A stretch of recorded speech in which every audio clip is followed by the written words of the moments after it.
ओम विश्वान्देव सवितर्दुर्तानि परासु यद्भद्रं तन्नयासु।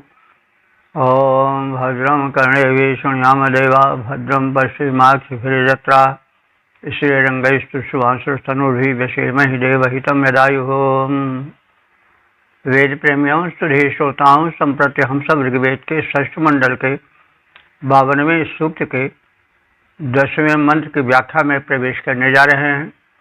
मंत्र दृष्टा ऋजिष्वा भारद्वाज, छंद गायत्री एवं देवता विश्व देवा।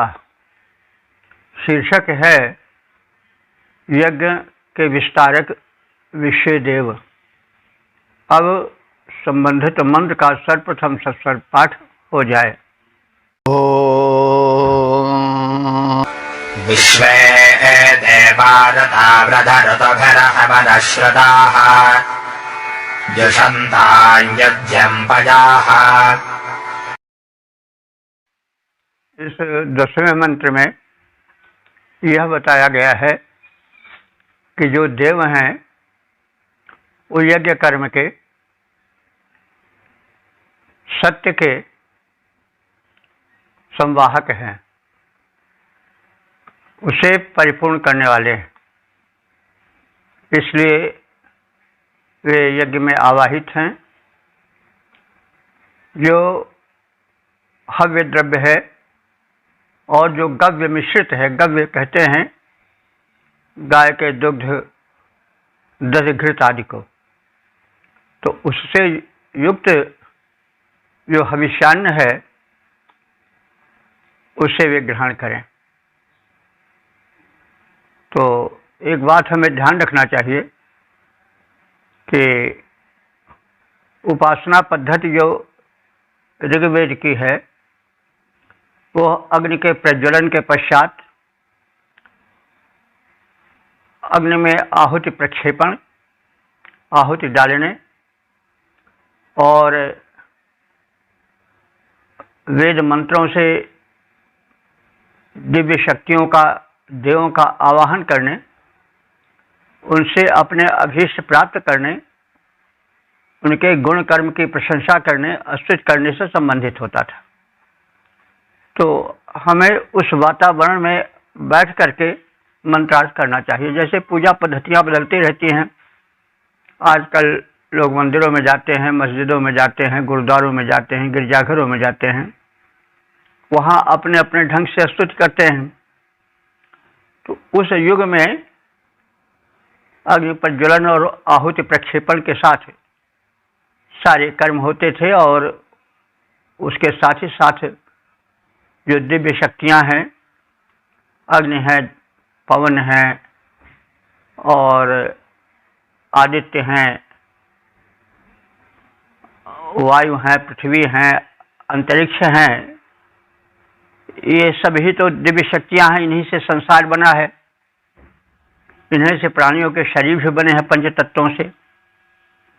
तो ये जब पंच तत्व पुष्ट रहेंगे, देव शक्तियां उनको संरक्षित रखेंगी, तभी तो जीवन यज्ञ पूरा हो पावेगा। जो रुग्ण है, जो शक्तिहीन है, शक्तिहीन है, उसके लिए शुभ कर्म करना कैसे संभव हो सकता है? उसके लिए न धरती का सुख है, न आकाश का सुख है, न स्वर्ग का सुख है। तो दिव्य शक्तियां जब अनुकूल होती हैं,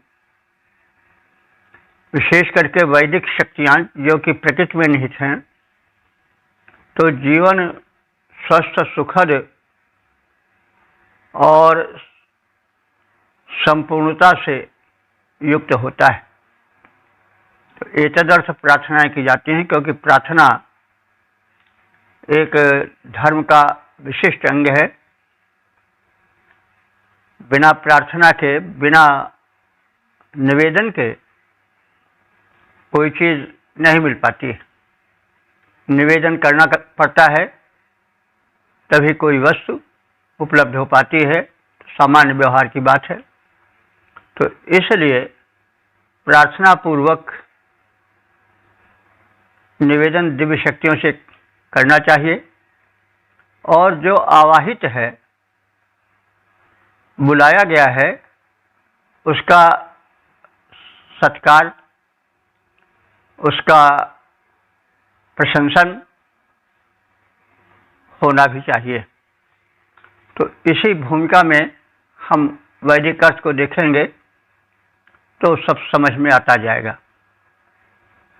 तो विश्व देवा, हे संपूर्ण देव शक्तियों, ऋता वृथा, तुम सब ऋत के वर्धक हो। ऋत माने यज्ञ भी होता है, ऋत माने सत्य भी होता है। तो सत्य दो प्रकार के होते हैं। एक सत्य तो वह है जो सामान्य होता है, सत्य, ट्रुथ जिसको कहते हैं। भाई किसी ने पूछा किसी से कि तुम कितने वर्ष के हो गए हो, तो उसने कहा कि हम 23 वर्ष के हो गए हैं। 2 साल के बाद मिला तो प्रश्न किया तो उसने कहा 25 वर्ष के हो गए। बात तो 2 हो गई, लेकिन यह सत्य है, दोनों बातें। लेकिन एक ध्रुव सत्य होता है जो पहले भी सत्य था, आज भी सत्य है, आगे भी सत्य रहेगा। जैसे सूर्य पूर्व में उदित होता है, पश्चिम में अस्त होता है। जो जन्म लेता है उसका मरण होता है। दिन है तो रात भी होती है। पृथ्वी में आकर्षण शक्ति है, ये सदा रही और सदा रहेगी। तो आज याद ये बातें यूनिवर्सल ट्रुथ हैं। एक सामान्य ट्रुथ होता है, एक यूनिवर्सल ट्रुथ होता है। तो देव शक्तियां जो हैं वे सार्वभौम सत्य से जुड़ी हुई हैं। वे जितनी सत्य पहले थीं, आज हैं उतनी ही और आगे भी रहेंगे। तो इसलिए इन देवों को ऋतावृष कहा गया है। यज्ञ कर्म का वर्धक, संरक्षक अथवा सत्य जो सार्वभौम है अथवा यूनिवर्सल ट्रुथ है, उसके ये संरक्षक हैं, उसके ये निर्देशक हैं और उसको सदा बने रहने देने वाले हैं। जो एक सत्य सिद्धांत है वो सभी युगों में एक समान रहता है, उसमें परिवर्तन नहीं होता। तो यज्ञ भी जैसे हम बताते आए हैं कि वो भी ऋत है। ऋत माने सार्वभौम सत्य के रूप में है, क्योंकि यज्ञ कर्म कभी रुकता नहीं है। जो कर्म लोकहित में होता है वो सब यज्ञ है। तो लोकहित में कर्म होते हैं और भले कभी ज़्यादा हो कभी कम हो, वो बात अलग रही।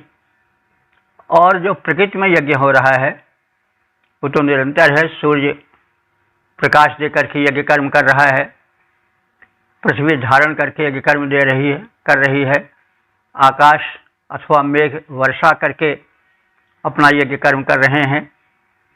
और वे किसी से कुछ चाहते नहीं हैं, किसी से कोई उनका पक्षपात नहीं है। प्रकाश, जल आदि बिना किसी जाति धर्म का, वर्ग का, देश का विचार किए हुए सबको समान रूप से मिलता है। तो इसलिए ये सदैव सत्य धर्म के पालक हैं, सार्वभौम हैं और सार्वभौम सत्य के संचालक, परिपालक हैं। तो इसीलिए इनको ऋतावृष कहा गया है। ये सत्य मार्ग के विस्तृत करने वाले हैं, उसको बढ़ाने वाले हैं, संरक्षित करने वाले हैं। तो ऐसे हे समस्त देवों, ऋत भी हवन श्रुता, तुम ऋतु के अनुसार आवाहन के लिए सुप्रसिद्ध हो। ऋतु के अनुसार आवाहन का मतलब हुआ कि यज्ञ में जो चढ़ावा होता था, जो देवार्पण होता था, आहुति आदि का, वो ऋतु के अनुसार होता था। इसीलिए ऋत्विज कहा जाता है यज्ञ कराने वाले को, क्योंकि वे ऋतु के अनुसार यज्ञ कराते हैं। जैसे मनुष्य के लिए भोजन की ऋतुएं होती नहीं, सभी अन्न सभी ऋतुओं में नहीं स्वीकृत है, और कुछ अन्न कुछ ऋतु में करने चाहिए, कुछ में नहीं करनी चाहिए। वैसे यज्ञ में भी हम देवों को आहुति का आहार देते हैं, तो वो एक ही प्रकार की आहुति प्रत्येक ऋतु में नहीं होनी चाहिए, उसमें ऋतु के अनुकूल कुछ अंतर होना चाहिए। इसीलिए यज्ञ को ऋतु के अनुसार होने वाला कहा गया है। ऋतु भी हवन श्रुता, हे देव तुम ऋतु के अनुकूल आवाहन के लिए, बुलाए जाने के लिए और बुलाए जाकर हव्यादि अर्पण करने के लिए सुप्रसिद्ध हो, विधिवत जाने जाते हो। योज्यम पयः जुषांत, योज्यम माने जो उपयुक्त पय है, पय माने दुग्ध, तो दुग्ध से हम पूरा गव्य ले सकते हैं, गोदुग्ध, दही, घृत आदि, जो कि यज्ञ के प्रमुख अंग होते हैं, उनको तुम ऋतु के अनुकूल ग्रहण करो। और हम सब यज्ञकर्ताओं को, आवाहनकर्ताओं को, उपासकों को धन्य करो। हे देवों, आप सब यज्ञीय सत्य मार्ग के प्रवर्धक हैं, अथवा जो सृष्टि संचालन के लिए यूनिवर्सल ट्रुथ सत्य सिद्धांत हैं, जो सार्वभौम है, उनके संरक्षक हो, उनको यथावत रखने वाले, उसमें कुछ वृद्धि करने वाले हो, प्रवर्धक हो। ऋतु अनुकूल आवाहन के लिए तुम सुप्रसिद्ध हो। ऋतुज लोग तुमको ऋतु के अनुसार आहुति ग्रहण के लिए आवाहित करते हैं, तुम उस आवाहन पर आने के लिए सुप्रसिद्ध हो, जाने जाते हो, यानी अवश्य पहुँचते हो। तो समर्पित उपयुक्त दुग्ध, गव्य, दधि, घृतादि को ग्रहण करो। तो आप समस्त देव यज्ञीय सत्य मार्ग के प्रवर्तक हैं। ऋतु अनुकूल आवाहन के लिए आप सुप्रसिद्ध हैं। समर्पित उपयुक्त दुग्ध यानी गव्य, दधि, घृत आदि जो आपको सादर प्रस्तुत किए जा रहे हैं, उन्हें आप स्वीकार करें, ग्रहण करें। सत्य यज्ञ पथ के विस्तारक देव सकल माने जाते, ऋतु अनुकूल कर्म करने में उद्यत वे जाने जाते। जो सुप्रसिद्ध उक्त कर्मों के हेतु यज्ञ में वे आए, अर्पित जो उपयुक्त गव्य है उसे ग्रहण करते जाएं। ओम वेद प्रेमियों, सुधीर श्रोताओं, संप्रति हम सब ऋग्वेद के षष्ठ मंडल के 52वें सूक्त के 11वें मंत्र की व्याख्या में प्रवेश करने जा रहे हैं। मंत्र दृष्टा ऋजिष्वा भारद्वाज, छंद गायत्री और देवता विश्व देवा है। शीर्षक है हव्य ग्रहण प्रार्थना के श्रवण हेतु कथन। अब संबंधित मंत्र का सर्वप्रथम सस्वर पाठ हो जाए। स्तोत्रमिन्द्र भरद्गणस्पष्टवान् मित्र अरेजमान् इमा हव्याजुषन्दनः। इस 11वें मंत्र में इंद्रादि देवों से हव्य ग्रहण कर अस्तोत्र श्रवण हेतु निवेदन है। इंद्र जो देवराज हैं, समस्त दिव्य शक्तियों के अधिपति हैं, परब्रह्म परमात्मा के रूप में हैं। और जो मरुदगण हैं, जो उस इंद्र के प्रमुख सहायक हैं, सैनिक प्रवृत्ति के हैं, ये इंद्र और मरुदगण त्वष्टमान यानी त्वष्टा देव के साथ, त्वष्टा शिल्पी को कहते हैं।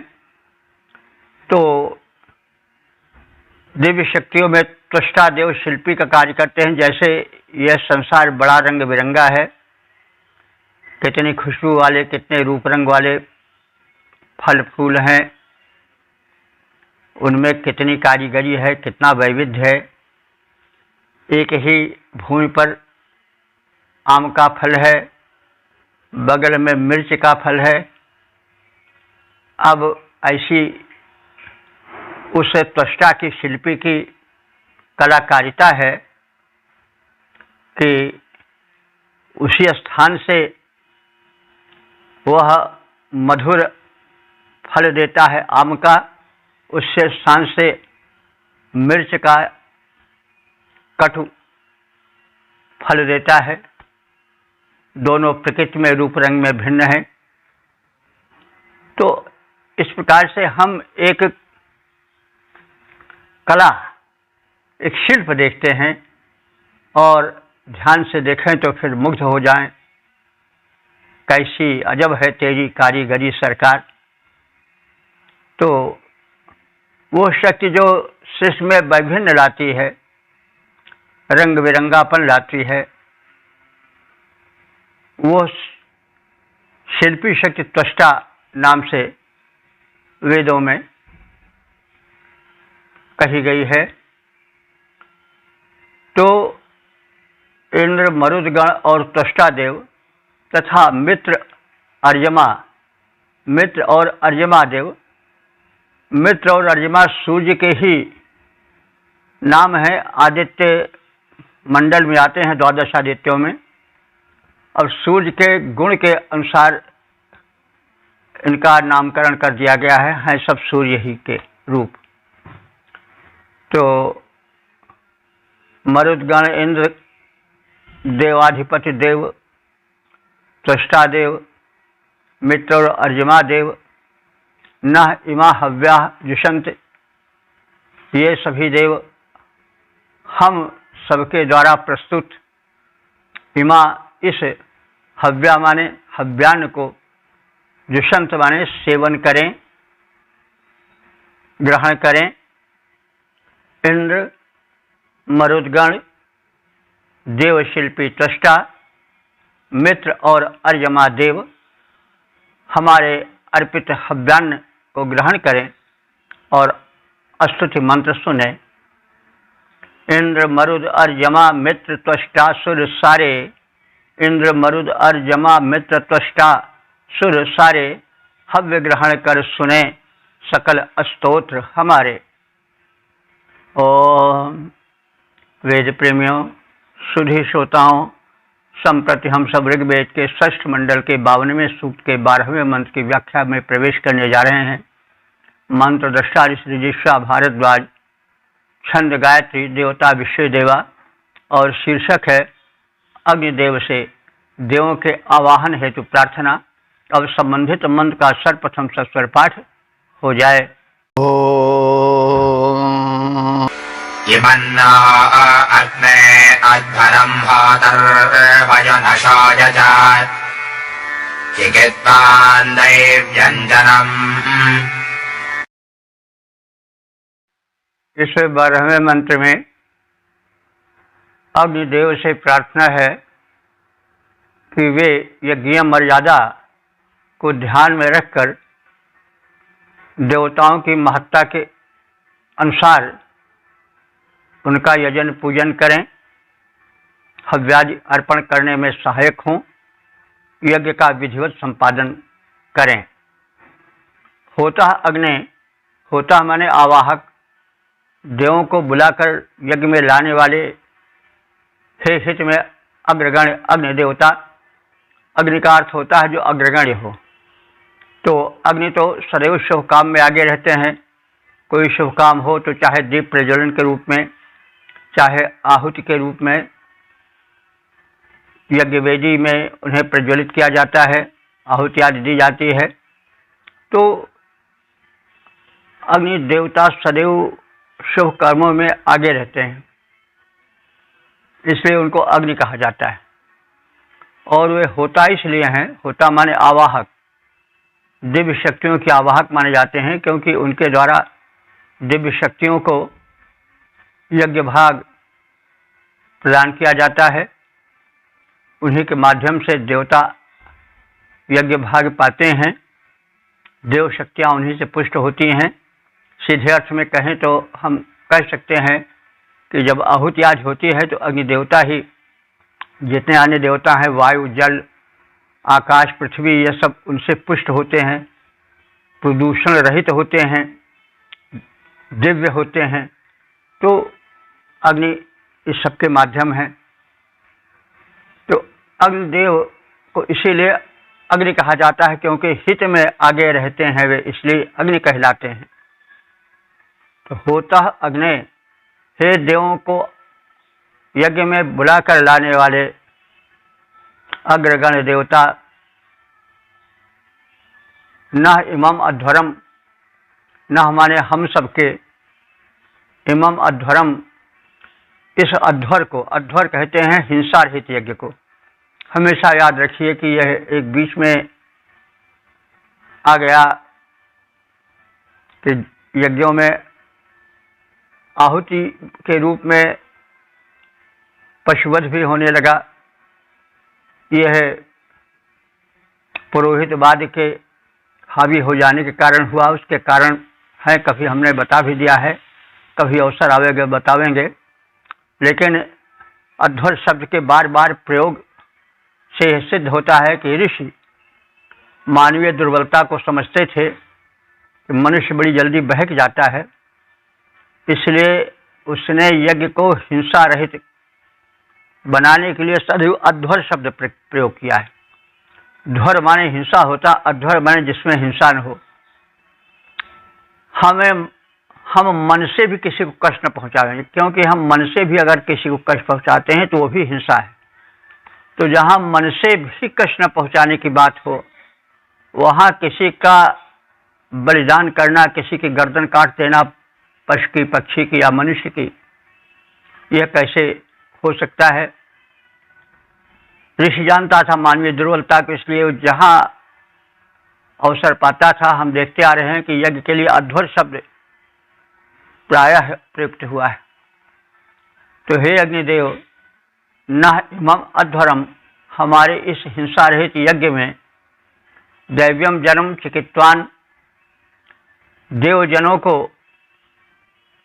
उनके गुरुत्व के अनुसार पहचान कर, चिकित्वान माने जानकर कि कौन देव कितना दिव्य है, उसका सेवा सत्कार किस रूप में होना चाहिए। स्वाभाविक है, वही जो हमारे अतिथि आते हैं, बुलाए जाते हैं, उनमें सब एक वजन के नहीं होते हैं, कुछ विशिष्ट होते हैं, कुछ सामान्य होते हैं। तो जो जैसा होता है, कहा जा रहा जैसा देव वैसी पूजा। तो इसलिए जो देवजन हैं, उनकी दिव्यता और उनकी महत्ता के चिकित्वान माने ज्ञाता होकर के, उसको विधिवत जान करके, वयुनशा यज, उनकी मर्यादा के अनुसार, वयुनशा माने मर्यादा अनुकूल, उनकी महत्ता के अनुसार, यज माने उनका यजन करो, पूजन करो और यज्ञ क्रियाएं संपन्न करो। तो हे यज्ञ संपादक अग्निदेव, हमारे इस हिंसा रहित यज्ञ में प्रमुख दिव्य देवताओं को जानकर, उनकी मर्यादा के अनुसार, उनकी महत्ता को ध्यान में रखकर, विधिवत यथा योग्य यथेष्ट रूप से इस याज्ञिक क्रिया का संपादन करो, हमारे यज्ञ को परिपूरित करो। हिंसा रहित यज्ञ है मेरा, अग्निदेव यह मानो। हिंसा रहित यज्ञ है मेरा, अग्निदेव यह मानो। जितने प्रमुख देवता, उनकी दिव्य शक्ति पहचानो, तदनुसार ही यज्ञ क्रिया संपादन करते जाओ। मर्यादा हो जैसी वैसी याज्ञिक क्रिया निभाओ। ओम। वेद प्रेमियों, सुधी श्रोताओं, संप्रति हम सब ऋग्वेद के षष्ठ मंडल के 52वें सूक्त के 13वें मंत्र की व्याख्या में प्रवेश करने जा रहे हैं। मंत्र दृष्टा ऋषि ऋजिष्वा भारद्वाज, छंद त्रिशुप देवता विश्व देवा। शीर्षक है विश्व देवा का सोमपानार्थ आमंत्रण। अब संबंधित मंत्र का सर्वप्रथम सस्वर पाठ हो जाए। विश्वे देवा शृणुते मम हवम् वेदे अन्तरिक्षेण उपद्यविष्ठा ये अग्निजिह्वा उत वायजत्रा आसद्यास्मिन् बर्हिषि वादयध्वम्। इस 13वें मंत्र में समग्र देवमंडल को, चाहे वे द्विलोक स्थानीय हों, जैसे आदित्य ये द्विलोक में माने जाते हैं, दिव्य लोक के देवता बन जाते हैं, और जो रुद्रगण हैं ये अंतरिक्ष स्थानीय देवता हैं, और जो वसुगणादि हैं ये पृथ्वी स्थानीय हैं। तो वैसे देवता तो सर्वत्र हैं, सक्षम है, लेकिन जैसे व्यक्तियों में, महापुरुषों में उनका एक स्थान विशेष होता है, वे भले सब स्थान पर आते जाते हों, लेकिन फिर भी एक विशिष्ट स्थान होता है। तो ऐसे ऋग्वेद में देवताओं के स्थान द्विलोक में भी कहे गए हैं। कुछ खास तौर से द्विलोक में रहते हैं जैसे आदित्य, कुछ अंतरिक्ष में रहते हैं जैसे रुद्रगण, कुछ पृथ्वी पर रहते हैं विशेष रूप से जैसे वसुगण। तो ये सब हमारे इस यज्ञ भूमि पर प्रार्थित होकर आए और हमारे द्वारा प्रस्तुत सोम रस का पान करें। तो विश्व देवा, हे समस्त देवमंडल, हमारे यहाँ संस्कृति में, वैदिक संस्कृत में अथवा सनातन में समग्र शिष्य देवमय है,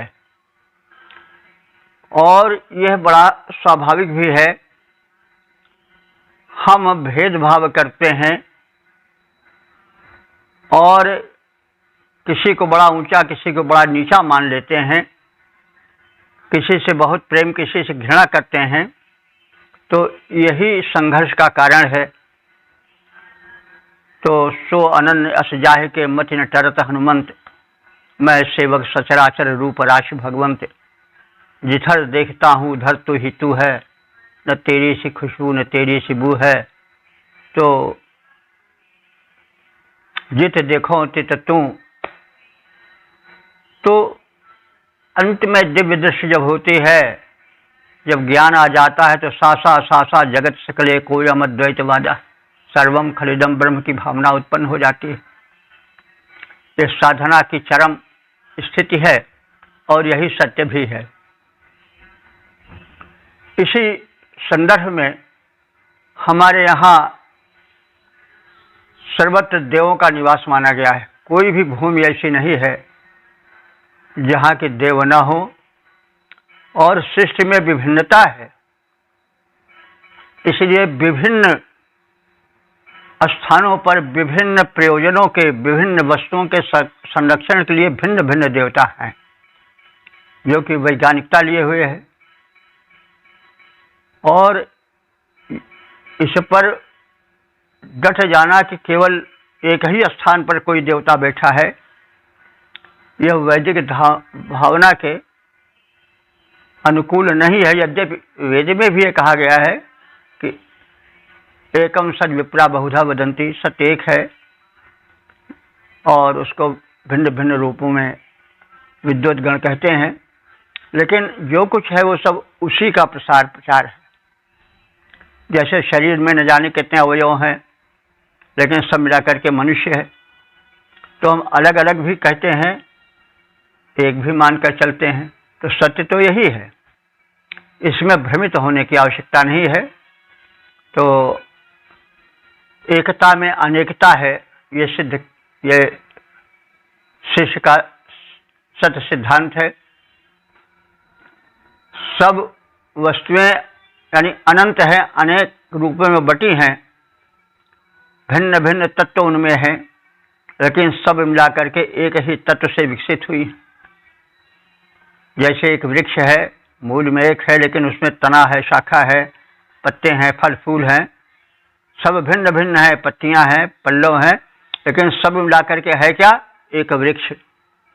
वैसे ही ये समग्र ब्रह्मांड जो है वो है तो एक ही का प्रचार प्रसार, लेकिन अपने अपने गुणों के कारण भिन्न है। फूल भी अपने में सत्य है, फल भी अपने में सत्य है, पल्लव भी अपने में सत्य है, उसका हम अलग से भी कह सकते हैं, डालियां, तने आदि सब हैं, लेकिन सब मिला करके हैं तो वृक्ष ही। तो इसलिए उसमें मतभेद करके निरर्थक भेदभाव पैदा करना या उसके लिए संघर्ष करना, मरना मिटना या वैमनस्य रखना, ये तो क्या कहा जाएगा? मूर्खता या अज्ञता ही कही जाएगी, अज्ञान ही कहा जाएगा। तो वेद ने सत्य को बड़े निकट से देखा है। अनेकता में एकता, यही जो है और यही भारतीय संस्कृति का सत्य है कि अनेकता में एकता का दर्शन, और यह सनातन सत्य है। इसलिए हमें वेद के इस मूल मंत्र को ध्यान रखना चाहिए कि यह धरती देवमय है, एक होते हुए भी अनेक है। हमें एक का भी स्वागत करना है, मान्यता देना है, और अनेक को भी मान्यता देना है। उसमें उलझ करके अपने को कुंठित करना, अशांत बनाना या कराह करना कदापि उचित नहीं है। तो विश्व देवा, हे समस्त देव, ये अंतरिक्ष, तुम चाहे अंतरिक्ष में हो, अंतरिक्ष स्थानीय हो, ये द्वैव उपस्थ अथवा द्विलोक में रहने वाले हो, द्विलोक स्थानीय हो, मैं इमम हवम श्रुत, मेरे इस आवाहन का श्रवण करो। ये अग्नि जिह्वा और ये देव जो अग्नि जिह्वा हैं, अर्थात जो अग्नि की जिह्वा से आहुति ग्रहण करते हैं, ये सब तो हम जानते हैं कि अग्नि की लपट उसकी जिह्वा है, और जब आहुति डाली जाती है अग्नि में तो अग्नि उसे लेते हैं, और उसी अग्नि की जिह्वा से देवता भी जो है वो अपना पोषकत्व, अपना यज्ञ भाग पाते हैं। तो इसलिए देवों को अग्नि जिह्वा कहा गया है, उनकी जिह्वा अग्नि है। तो देवता जो कि अग्नि जिह्वा हैं अथवा जो यजनीय हैं, उतवा यजत्रा, अथवा जो यजनीय देव हैं, अस्मिन बर्हिष आसत, अस्मिन माने इस, बर्हिष माने कुश आसन पर आकर के, आसद्य माने बैठें, और आसद्य माने बैठ करके सोमपान कर मादयध्वम परम आनंदित हो जाएं। तो हे समस्त देवगण, तुम सब अंतरिक्ष में अथवा द्विलोक में अथवा भूलोक में जहाँ कहीं भी हो, हमारी पुकार सुनकर आओ और कुशासन पर बैठकर यज्ञ स्थल पर सोमपान करके परम आनंदित हो जाओ। हम सब आराधकों को धन्य बनाओ। अंतरिक्ष में या द्विलोक में विद्यमान हो जहाँ कहीं, हे समस्त देवों, पुकार सुन आ जाओ तुम सभी यहीं। विषय कुशासन पर बैठो, फिर मधुर सोम का पान करो। इस प्रकार इस यज्ञ भूमि पर मन में मोद महान भरो। ओम। वेद प्रेमियों, सुधी श्रोताओं, संप्रति हम सब ऋग्वेद के षष्ठ मंडल के 52वें सूक्त के 14वें मंत्र की व्याख्या में प्रवेश करने जा रहे हैं। मंत्र दर्शा ऋषि रजिस्ट्रा भारद्वाज, छंद जगति, देवता विश्व देवा। शीर्षक है समस्त देव अनुदानों से प्रमुदित करें। अब संबंधित मंत्र का सर्वप्रथम सस्वर पाठ हो जाए। ओम।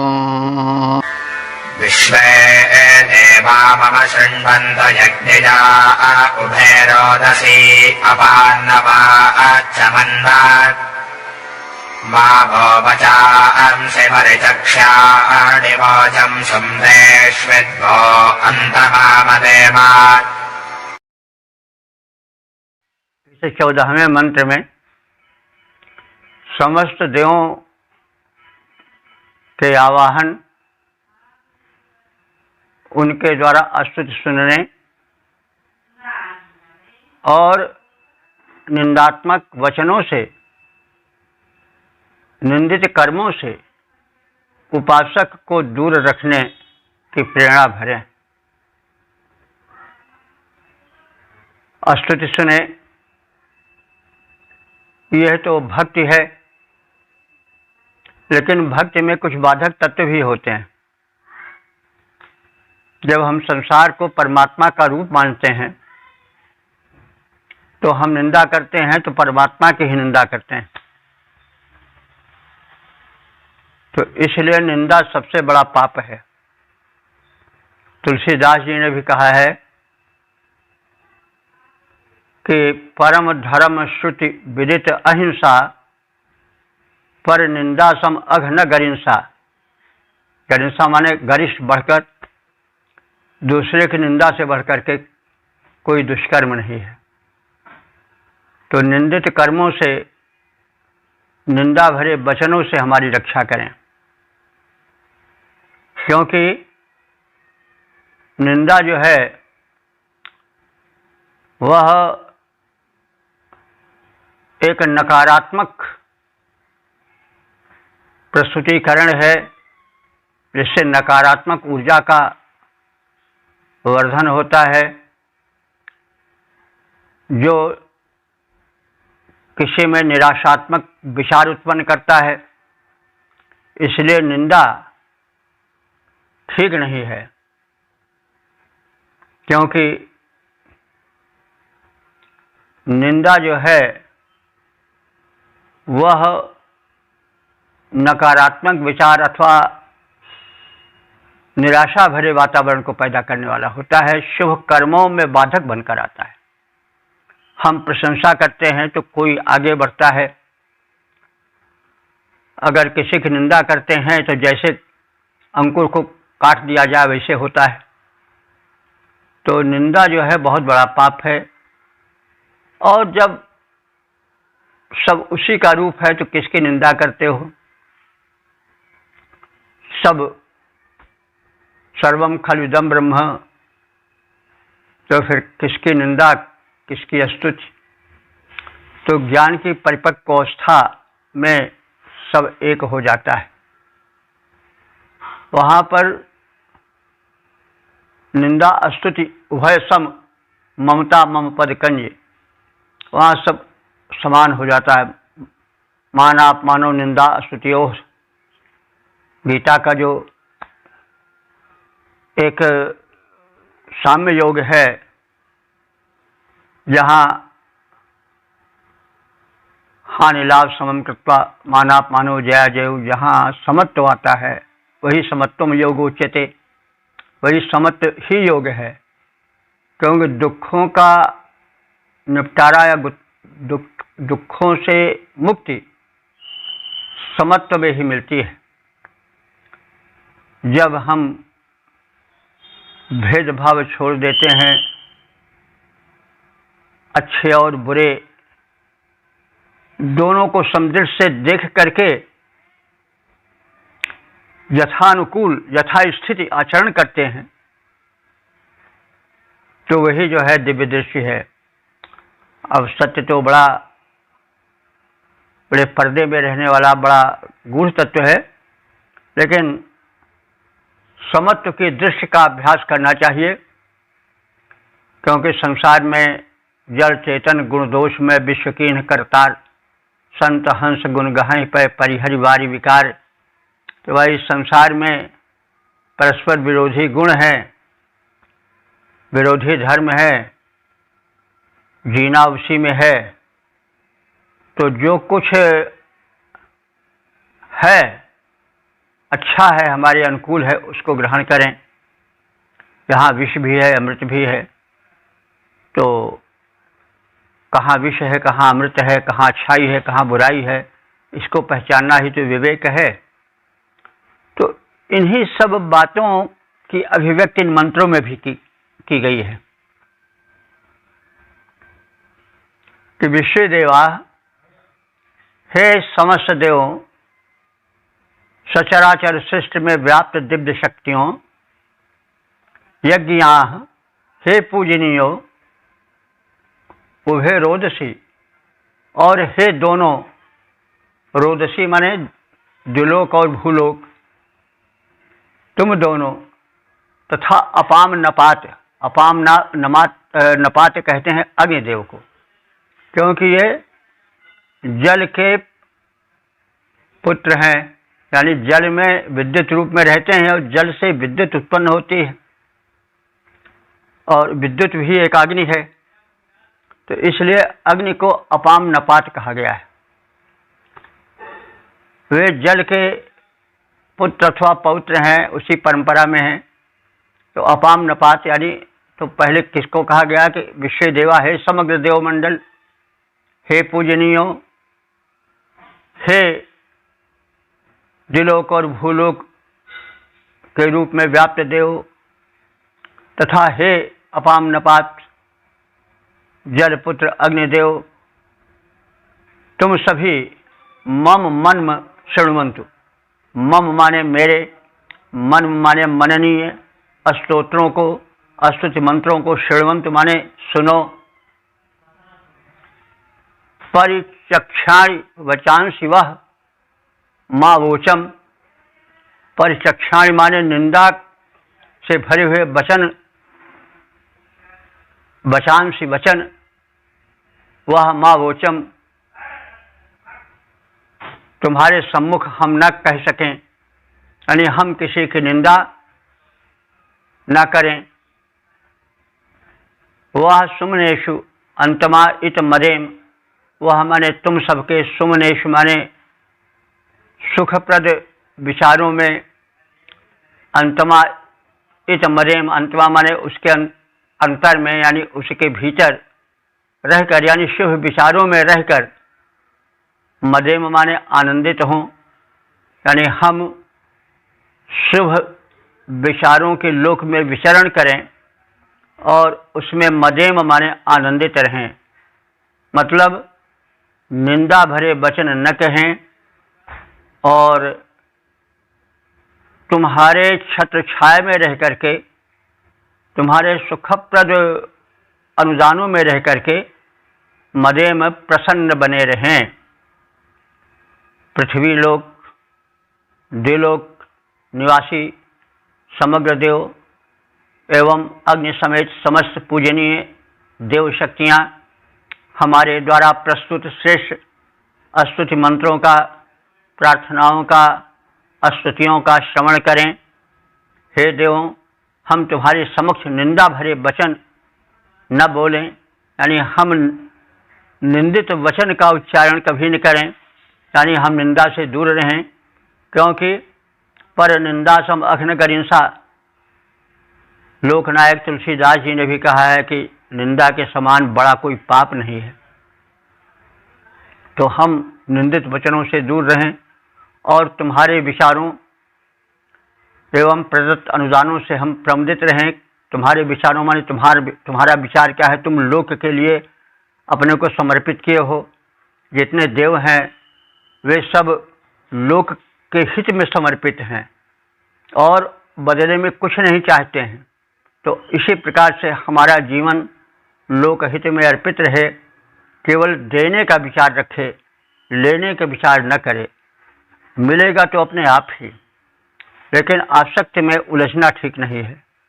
तो इसी भाव को अभिव्यक्ति दे रहा है मंत्र कि हम पराई निंदा के वचन न कहें और तुम्हारे विचारों यानी तुम्हारे उदात्त विचारों, प्रधान विचारों एवं प्रदत्त अनुदानों से प्रमुदित होते रहें, यही हमारी चाह है।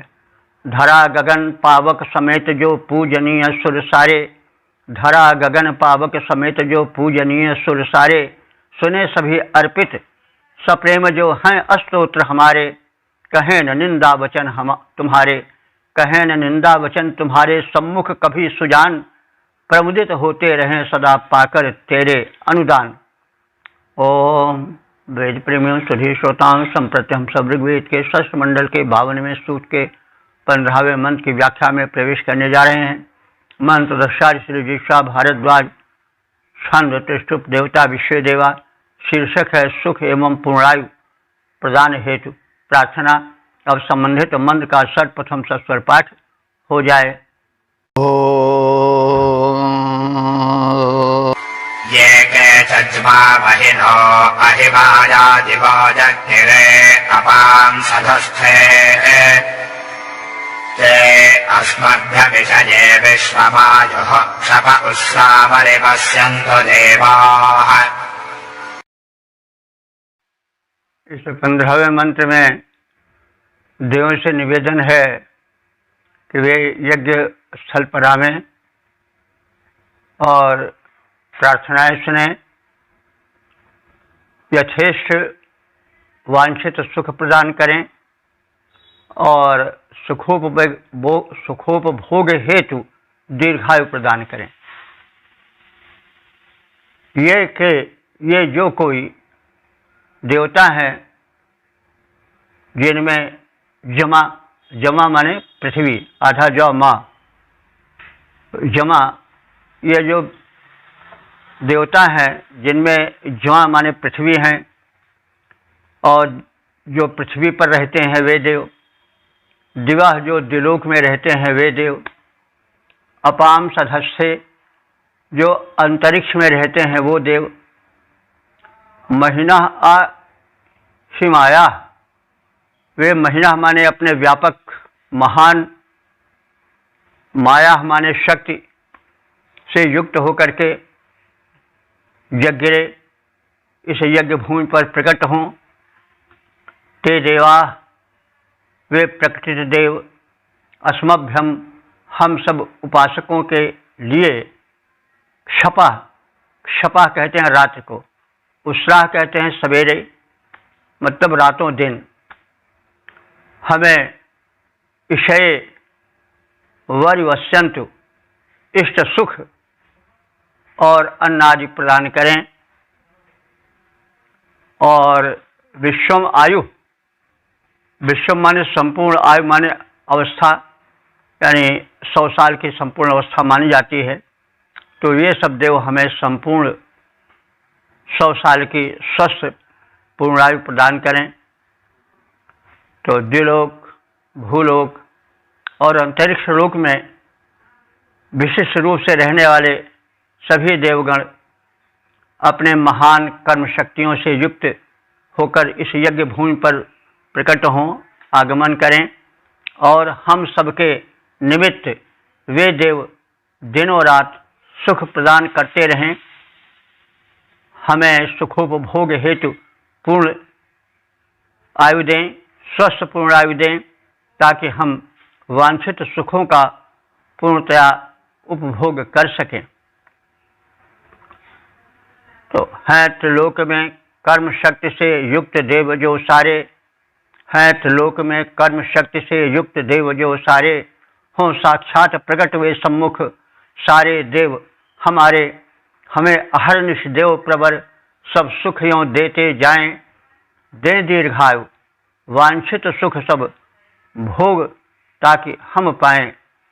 तो स्वस्थ 100 वर्ष की आयु हो ताकि हम परिश्रम पूर्वक जो अर्जन किए हैं उसका उपभोग भी कर सकें। तो यह भी तो एक समझ लिए कि बड़ा दुर्भाग्य है कि हम कमाए बहुत लेकिन ऐसे रोग हो गए कि हम खा नहीं सकते हैं, पचा नहीं सकते हैं, खाएं तो शुगर बढ़ जाए, सब वर्जित है। जैसे हरी हरी घास और हरे हरे चारे के बीच में किसी पशु को जाबा लगाकर बांध दिया जाए, वो देखे ललचाए और खा न सके। तो भाई दीर्घायु हो और इस प्रकार की दीर्घायु न हो, स्वस्थ दीर्घायु हो, ताकि हम जो अपने पुरुषार्थ से अर्जन किए हैं उसका सम्यक उपभोग कर सकें, और यही तो जीवन है। तो इस प्रकार से पूर्ण, स्वस्थ और कर्मठ समृद्ध जीवन की कामना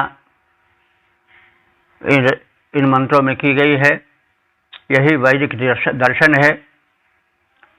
जीवन और जगत, ज्ञान और विज्ञान, सुख और समृद्धि के मध्य विवेकशील जीवन बिताना ही आदर्श जीवन है।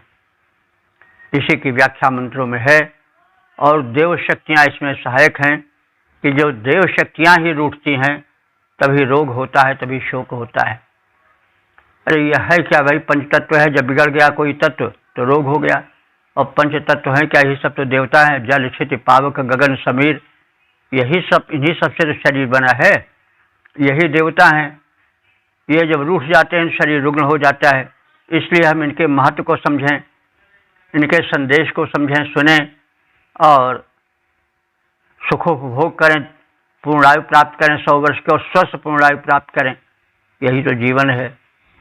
और इसी जीवन का खाका वेद खींचता है और सफल जीवन की एक झांकी प्रस्तुत करता है। ओम वेद प्रेमियों, सुधी श्रोताओं, संप्रति हम सब ऋग्वेद के 6ठ मंडल के 52वें सूक्त के 16वें मंत्र की व्याख्या में प्रवेश करने जा रहे हैं। मंत्र दशा ऋषा भारद्वाज, छंद त्रिशुभ, देवता विश्व देवा, और शीर्षक है अग्नि और पर्जन्य देव से अनुदान हेतु प्रार्थना। अब संबंधित मंत्र का सर्वप्रथम सस्वर पाठ हो जाए। अग्ने पर्जन्यावमतं धियं वेस्मिन् हवेषु हवासुष्ठतिन्नाः इळामञ्जो जनयद्गर्भमञ्जः प्रजापतेर्ष आधत्तमस्मै। अग्निदेव और पर्जन्य देव की स्तुति है। अग्निदेव से हम विधिवत परिचित हैं। पर्जन्य देव भी हम जानते हैं।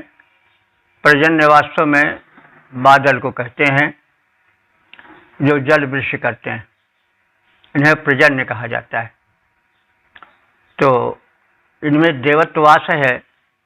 हमारे यहाँ कणकण में देव हैं और कणकण में जीवन है। इस सत्य का संरक्षण है, सत्य का प्रतिपादन है। और जब ये प्राकृतिक शक्तियाँ अनुकूल रहती हैं तो हम सब सुखी रहते हैं। अग्निदेव प्रतिकूल हो गए किसी रूप में, हम लोग सुनते कहते आ रहे हैं कि अग्नि सर्वत्र है, हमारे शरीर में भी है, जल में भी है, थल में भी है, आकाश में भी, सर्वत्र हैं। ये अगर अनुकूल रहते हैं तो सुख ही सुख है, प्रतिकूल हो जाते हैं तो दुख ही दुख है। आकाश में जो पर्जन्य देवता हैं वे अगर अनुकूल वृष्टि किए तो सुख ही सुख है, अगर वृष्टि अधिक या कम हो गई तो दुख ही दुख है, क्योंकि जल ही जीवन है। तो इन दिव्य शक्तियों को हम जड़ न समझें, इनमें व्याप्त जीवन देखें, परमात्मा का रूप देखें और उसकी स्तुति करें। इससे हमारे जीवन का मार्जन होगा, क्योंकि हम बिना स्तुति किए हुए, बिना किसी दिव्य शक्ति को माने हुए रह भी नहीं सकते। इसीलिए आज भी पूजा स्थलों पर संत महात्माओं के पास भीड़ की कमी नहीं है। भले विज्ञान बढ़ गया हो, लेकिन मनुष्य बिना किसी दिव्य शक्ति को माने हुए रह नहीं सकता है, क्योंकि वह जीवन में अपने को सब कुछ होते हुए भी असहाय पाता है। जन्म में, मरण में, सुख में, दुख में, अपने में, पराये में जो चाहता है वो नहीं होता है। और वह देखता है कि उसका जीवन समर्थ है, लेकिन उसका कब उत्थान हो, कब पतन हो, कब क्या हो जाए उसके वश में नहीं है। इसलिए वह एक उस शक्ति की जो हमारे सामने बिल्कुल प्रकट नहीं है, उसकी खोज में हम रहते हैं और उसकी अनुकंपा की प्राप्ति की चेष्टा निरंतर करते हैं। कभी मंदिर में, कभी मस्जिद में, कभी किसी महापुरुष के पास, हम बिना धर्म को माने हुए रह नहीं सकते हैं। विज्ञान कितना ही क्यों न बढ़ जाए, लेकिन धर्म धार्मिक मान्यताएं कभी कम नहीं होंगी। भले ही जो नास्तिक विचार हैं, जो धर्म को अफीम कहते हैं, वे क्यों न कहें, लेकिन धर्म को मानने वाले ईश्वरीय सत्ता एक अलग अलौकिक सत्ता के विषय में विश्वास करने वालों की कमी नहीं होगी। तो क्योंकि मनुष्य अनुभव करता है कि सब कुछ होते हुए भी व्यक्ति पराधीन सा है, उसके हाथ में कुछ नहीं है, इसलिए वो एक अलौकिक शक्ति की, एक अदृश्य शक्ति की खोज में रहता है। उसे कहीं मंदिर में, कहीं मस्जिद में, कहीं गुरुद्वारे में, कहीं किसी संत महात्मा के आश्रम में देखता है, कल्पना करता है और वहाँ जाता है, शीश नवाता है। तो उपासना तो जीवन का अंग है और बिना उपासना के मनुष्य रह नहीं सकता है। तो कौन उपासना पद्धति श्रेष्ठ है, ये तो मनुष्य के विचार पर निर्भर है। लेकिन यदि विवेक पूर्वक देखा जाए तो वैदिक उपासना सबसे प्राचीन उपासना और सबसे सटीक उपासना है। हम प्रकृति से ज्यों दूर जा रहे हैं, त्यों त्यों हम दुखी होते जा रहे हैं। बैक टू नेचर, अंत में घूम फिर करके लोग कहते हैं बैक टू नेचर। आप प्रकृति से बड़ी दूर हट गए हो, इससे दुखी हो, फिर पीछे लौटो, प्रकृति की ओर आओ। तो प्रकृति ही देवता है हमारे यहाँ, उसको देवता माना गया है, उसकी उपासना की गई है। अगर वही किया जाए, वही यज्ञ किया जाए, आहुत की जाए, पर्यावरण शोधन हो जाएगा। जल देवता हैं, उनको उनका दुरुपयोग नहीं किया जाए, वे हमारी मदद करते हैं तो उनको संरक्षित किया जाए, उनको पवित्र रखा जाए। वायु से हम जीवन पाते हैं, उसको शोधित रखा जाए, उसको पवित्र रखा जाए। इसी प्रकार से सब देव हैं, सबको हम आहुति दें, सबके प्रति अपनी श्रद्धा व्यक्त करें, तो हम स्वस्थ और सुखी रह सकते हैं। तो वैदिक उपासना जो है, किसी वो स्थान जो कि एक कल्पित स्थान है कि यहाँ पर देवता हैं, मंदिर, मस्जिद, गुरुद्वारे सब एक स्थान बना दिए जाते कि यहाँ पर देव हैं। लेकिन ये देव तो प्रत्यक्ष हैं। कौन नहीं देखता सूर्य को, कौन नहीं देखता है चंद्र को, कौन नहीं देखता पृथ्वी को, कौन नहीं देखता है आकाश को, और ये सबके लिए समान रूप से अनुदान देने वाले हैं। तो ये तो सही देव हैं। लेकिन हम इस वैदिक भावना से कुछ हट करके तमाम ऐसे स्थानों पर देव देखते हैं जहाँ कि हम श्रद्धा के बल पर सिद्धि पाते हैं। यहाँ तो श्रद्धा भी है और वास्तविकता भी है। तो इसलिए कार्य विवेक से लेना चाहिए, और यदि चिंतन करेंगे तो वैदिक उपासना सर्वश्रेष्ठ उपासना लगेगी। तो कहने का मतलब हम मंत्र पर आवें। इसमें अग्निदेव और पर्जन्य देव की स्तुति है। अग्नि पर्जन्य, हे अग्नि और पर्जन्य देव, मेध्यम अवतम, मेरी बुद्धि को संरक्षण प्रदान करो। बुद्धि का संरक्षण क्या, हमारी बुद्धि को पवित्र रखो, सन्मार्ग पर ले चलो, यही उसका संरक्षण है। उसमें तीक्ष्णता बनी रहे, कुशाग्रता बनी रहे।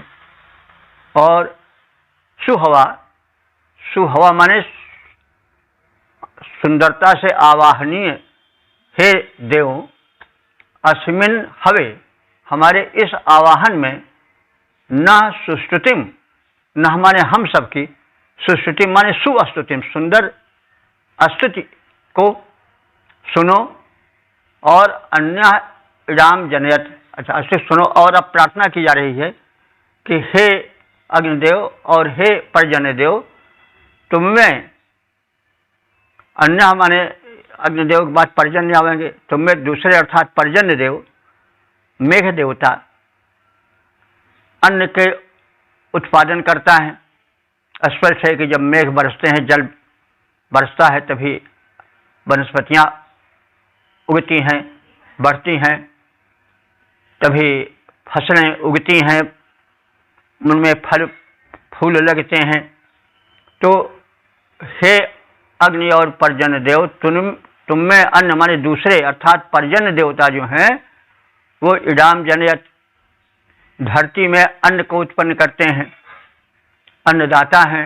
अन्य गर्भम, और जो दूसरे हैं अर्थात अग्निदेव हैं, वो गर्भ स्थापन करते हैं। यानी अग्निदेव की गर्मी से ही वनस्पतियों में गर्भ स्थापित होता है, फल फूल लगते हैं। मनुष्यों में भी अग्नि ही के फलस्वरूप जो मेटाबॉलिज्म होता है वही तो बीज को करता है, यानी जो मनुष्य अन्न खाता है उसका रस बनता है, रस का रक्त बनता है, रक्त का फिर मांस, मांस का फिर अस्थि, मज्जा, वीर्य, फिर अंत में उसकी परिणति क्या होती है वीर्य में, और वीर्य ही से जो है वह गर्भ होता है, संतानें पैदा होती हैं। तो अग्नि ही का तो है ना मेटाबॉलिज्म सिस्टम जो है, अन्न जाकर के अग्नि के द्वारा पचाया जाकर के फिर वही जाके अंत में उसकी परिणति किसमें होती है, वीर्य में, और उसी से गर्भ होता है।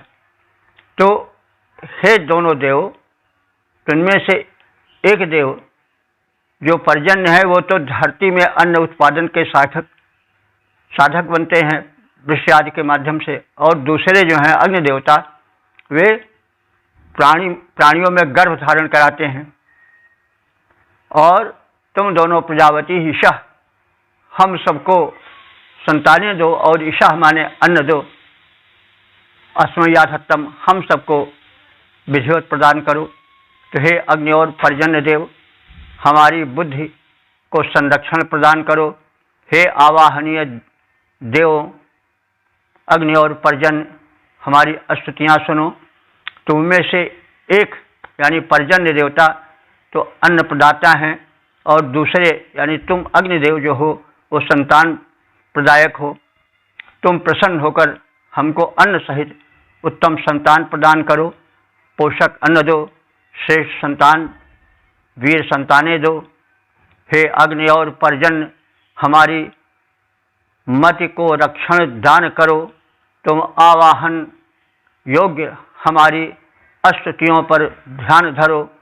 तुम में से एक अन्न देता, अपर सुहाग संतान, अन्न सहित संतान कृपा कर हमको करो प्रदान। ओम वेद प्रेमियों सुधी श्रोताओं, संप्रति हम सब ऋग्वेद के षष्ठ मंडल के 52वें सूक्त के 17वें मंत्र की व्याख्या में प्रवेश करने जा रहे हैं।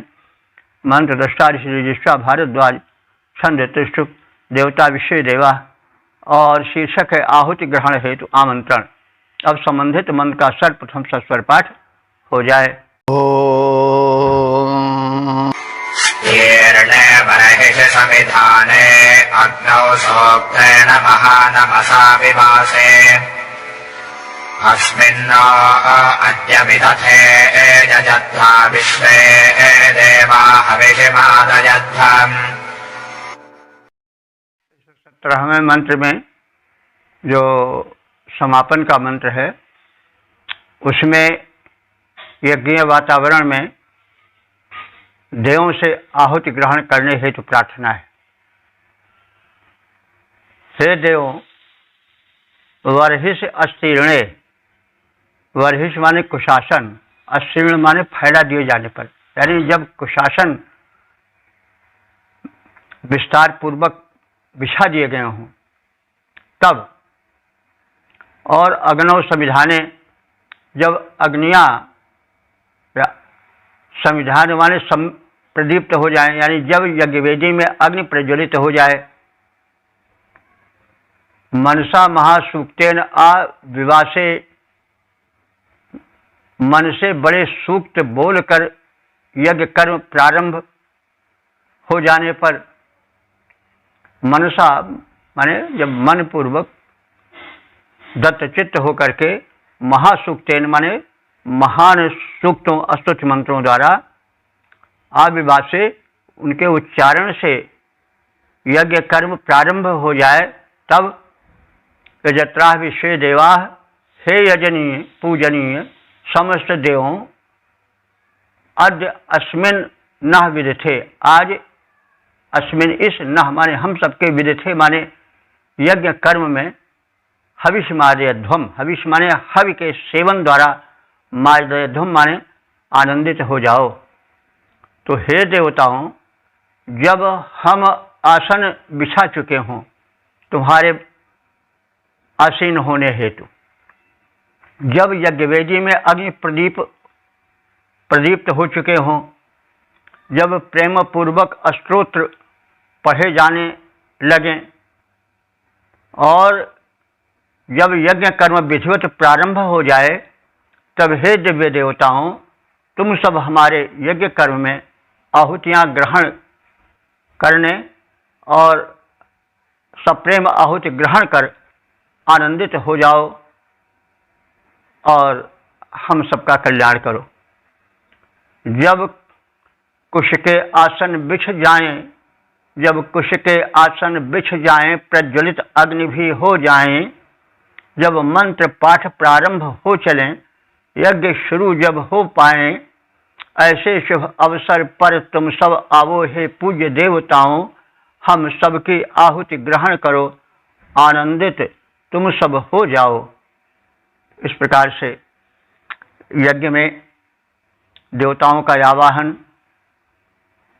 उनके हेतु आसन बिछाकर आसीन होने की प्रार्थनाएं, समागत देवों को स्तुतियां सुनाकर प्रसन्न कर उन्हें आहुति प्रदान करने की चेष्टाएं, क्रियाएं पूरी करने और इन सब कर्मजाल से, इन सब यज्ञीय कृत्यों से प्रसन्न हो जाने का कथन विधिवत किया गया है। हम सब जान चुके हैं कि जो वैदिक उपासना पद्धति थी वो यज्ञ माध्यम से होती थी। आहुति प्रदान की जाती थी यज्ञ वेदी में प्रज्वलित अग्नि में, देव शक्तियों का आवाहन किया जाता था मंत्र ध्वनि से, और यह माना जाता था कि दिव्य शक्तियां सूक्ष्म रूप से आ गई हैं, और फिर उनसे उनकी प्रार्थना की जाती थी, स्तुति की जाती थी, और फिर उनसे यथेष्ट प्राप्ति की कामना की जाती थी। तो यह वैदिक धर्म की उपासना पद्धति है। उसी के अनुसार यह बात किया गया। पद्धति उपासना की भिन्न भिन्न है, ये वैदिक उपासना पद्धति है। और अब कौन पद्धति कितनी महत्वपूर्ण है, इसको हम यदा कदा बताते भी रहते हैं। आप सब स्वयं सोचें कि कौन सी उपासना पद्धति सर्वश्रेष्ठ है। तो यह अग्नि के माध्यम से जो उपासना होती है, यह उपासना पद्धति कई कारणों से श्रेष्ठ है, क्योंकि इससे पर्यावरण शोधन होता है, तमाम लोग इकट्ठा होते हैं, यज्ञ होता है, उसमें विद्वत गण आते हैं, सामाजिक आते हैं और सब एकत्र होते हैं। स्वस्ति पाठ होता है, मंत्रोच्चारण होता है, मंत्र की शक्तियों को हम लोग जानते ही हैं, और फिर उसके पश्चात समसामयिक समस्याओं पर विचार विनिमय होता है, परस्पर मिलन होता है, संगमन होता है, और इस प्रकार से दिव्य देव पूजन होता है। तो उपासना की यह विधि सर्वोत्तम विधि है, जो कि पर्यावरण शोधन से लेकर के विचार विनिमय और शुभ विचारों के कथन श्रवण से संबंधित है। तो यह वैदिक उपासना पद्धति है। तो इस ऋग्वेद के षष्ठ मंडल के 52वें सूक्त, जिसमें 17 मंत्र थे, उसकी व्याख्या हम सब संक्षेप में कह सुन चुके हैं। अब तक के जो मंत्र व्याख्यायित हो चुके हैं उनकी संख्या हो चुकी है 4934। अब इस सूक्त के संक्षिप्त सारांश को हम सब जान लें। इसमें प्रारंभ में कहा गया है कि जो याज्ञिक क्रियाएं हों, कर्मकांड हों, वो शास्त्रीय विधि विधान से किए जाएं, क्योंकि यदि विधि विधान अधूरा रहता है अथवा दूषित रहता है, शास्त्र निर्धारित विधि सम्मत नहीं होता है, तो फिर यज्ञ का यथेष्ट फल नहीं मिल पाता है। यह कहा गया है 2 मंत्रों में। और निंदा भरे वचनों से और निंदक जीवन से दूर रहने का कथन है, क्योंकि निंदा जो है वह नकारात्मक विचारों को पोषण देता है, उससे हीनता ग्रंथि उत्पन्न होती है, उससे शुभ कर्म पर रोक लग जाती है, और निंदा के भय से लोग कांप उठते हैं, आगे बढ़ने का विचार ही छोड़ देते हैं। तो शब्दों में बड़ा बल होता है। शब्द ब्रह्म है। किसी को शुभ कर्म के लिए वाह वाह कर दो तो उसे प्रेरणा मिलती है और निंदा करो, क्या कर रहे हो, निरर्थक है सब, तो फिर वो कर्म करने से विरत हो सकता है। इसलिए निंदक जीवन से दूर रहना चाहिए, न निंदा करनी चाहिए, न निंदा सुननी चाहिए। और देवों के आवाहन की ये विश्व देवा है सूक्त, इसमें समग्र देव आ जाते हैं। चराचर में जो देवमय सृष्टि है उसमें समस्त देव शक्तियों का आवाहन होता है। देव शक्तियाँ सूक्ष्म हैं, चेतन हैं। वे जो जड़ दिखाई देती हैं वे जड़ नहीं हैं, वे इस परम शक्ति के, उस देव शक्ति के बाहरी रूप हैं। तो जैसे कोई चित्र बनाया जाता है तो चित्र वह व्यक्ति नहीं है, बल्कि चित्र जो है वो व्यक्ति की सूक्ष्मता का, उसकी कलात्मकता का, कला कौशल का एक परिचय होता है। तो वैसे ही जो सृष्टि है ये सब देवमय है, लेकिन जड़ नहीं है, उस किसी चेतन की अभिव्यक्ति है। और भिन्न भिन्न शक्तियाँ उस चेतन की देव शक्तियाँ हैं। तो उनका आवाहन है यज्ञीय वातावरण में। अग्नि पर ज्वलन होता है, आहुति दी जाती है, देवताओं का आवाहन होता है, उनको उनकी स्तुति की जाती है, उनसे यथेष्ट की याचना की जाती है। उसमें सद्विचार, जीवन हमारा सद्विचार से युक्त हो, नकारात्मक विचार ना में, सकारात्मक विचारों से युक्त जीवन हो और दीर्घायु स्वस्थ जीवन हो, इस हेतु प्रार्थना है। असुरक्षित जीवन न हो, इसलिए रक्षार्थ देवों से प्रार्थना है। और आहुति देने की क्रिया बताई गई है कि आहुतियाँ घृत सिक्त होनी चाहिए। और देवताओं से सत्य मार्ग के रक्षण की प्रार्थना है। देवगण जो हैं सृष्टि संचालन के व्यवस्थापक हैं, उन्हें सोमपान यानी भक्ति भावपूर्ण समर्पण और उन्हें नैवेद्य चढ़ाना चाहिए प्रेम पूर्वक, और उसको प्रसाद मानकर उसका भक्षण स्वयं करना चाहिए।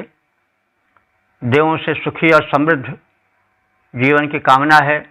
पूर्णायु, स्वस्थ पूर्णायु हेतु प्रार्थनाएं हैं। और विश्व देवा जो संपूर्ण देव शक्ति हैं, देव शक्तियाँ हैं, वही आवें, हम उपासकों के जीवन को सुखी, स्वस्थ और समृद्ध बनावें, आदि आदि विषयों को इसमें प्रतिपादित किया गया है। विश्व देवा है। विश्व देवा कोई एक देव नहीं है, वरन यावत देव मंडल हैं जिनके हम नाम जानते हैं नहीं जानते हैं, परिचित अपरिचित सभी देव इसमें आ जाते हैं। तो 33 करोड़ या और भी कितने, इनकी गिनती नहीं है, क्योंकि संपूर्ण सृष्टि जब ही देवमय है और प्रत्येक पदार्थ किसी न किसी शक्ति को अपने में समेटे हुए है, तो उस शक्ति में जो दिव्यता है वही देव है, तो वह अनंत है। तो उसका सबका नामकरण संभव भी नहीं है। आकाश कितना ऊंचा है कोई नहीं जान सकता है। तत्व कितने हैं उनको तो हम जानते हैं, लेकिन उस तत्व से बनी हुई सृष्टि कितनी विस्तृत है यह जानना कठिन है। ब्रह्मांड कितना बड़ा है यह जानना कठिन है, और सब उसी एक की अनेकता में परिणति है। तो इन सब सत्यों, सूक्ष्म सत्यों के छाया में पलने वाले वेद मंत्र हैं। और अंत में समस्त सृष्टि के आगे सिर झुकाया जाता है, मैं सेवक सचराचर रूप राशि भगवंत की भावना को पोषण मिलता है। और अंत में जीवन को यज्ञ में बनाने की चेष्टा की गई है। तो यह दिव्य संदेश में वेदों से मिलता है, इसका अनुकरण आवश्यक है। वैदिक धर्म संसार का सबसे प्राचीन धर्म है और निर्दोष धर्म है, किसी वर्ग या जाति से संबंधित नहीं है। यहाँ केवल दो वर्ग माने गए हैं, एक सकारात्मक एक नकारात्मक, एक देव एक दानव, एक वैचारिक भेद है, एक रचनात्मक है एक ध्वंसात्मक है। तो रचनात्मक वर्ग देव में आता है और जो ध्वंसात्मक या ऐहिक सुख प्रधान वर्ग है वो आता है दानव वर्ग, असुर वर्ग। तो जो एक संपूर्ण एक समन्वित, एक स्वास्थ्य शुभ संकल्पों से कर्मठ जीवन, त्याग प्रधान जीवन का पक्षपाती है, उसका हिमायती है, वो तो देव वर्ग, देव संस्कृति का जीवन है। एक इसके विपरीत जो केवल स्वार्थ प्रधान, भोग प्रधान जीवन है, जो रचनात्मकता को प्रधानता नहीं देता है, लोक को प्रधानता नहीं देता, अपने ही को प्रधानता देता, वो असुर संस्कृति है। यही दो संस्कृतियों का की टकराहट है जो चल रही है। तत्व एक है, अंतिम विभाजित हो गया है। तो इस एकता में, इस अनेकता में एकता देखना ही वैदिक दर्शन है। और अब हम अपनी वाणी को विराम देते हैं। ओम सर्वे भवन्तु सुखिनः, सर्वे सन्तु निरामयाः, सर्वे भद्राणि पश्यन्तु, मा कश्चित् दुःखभाग् भवेत्। ओम।